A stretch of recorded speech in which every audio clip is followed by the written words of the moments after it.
Incredible recipes for natural, fresh, and healthy skin. I will give you recipes based on caring of proper nutrition and eating foods that nourish the body from the inside and thus the skin, such as natural fruits and vegetables and drinking juices. Eating red meat is recommended, but to a reasonable extent. Drink 3 liters of water per day to avoid skin hydration and direct exposure to sunlight to avoid skin burn.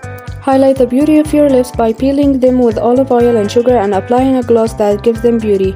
Pass ice cubes on the skin and massaging it daily stimulates blood circulation and reducing the appearance of wrinkles and dark spots.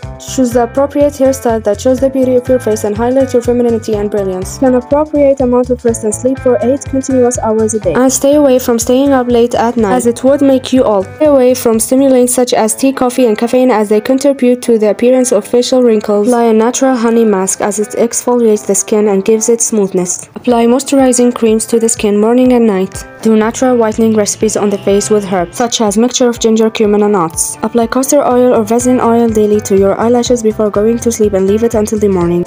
Exercise at least an hour daily.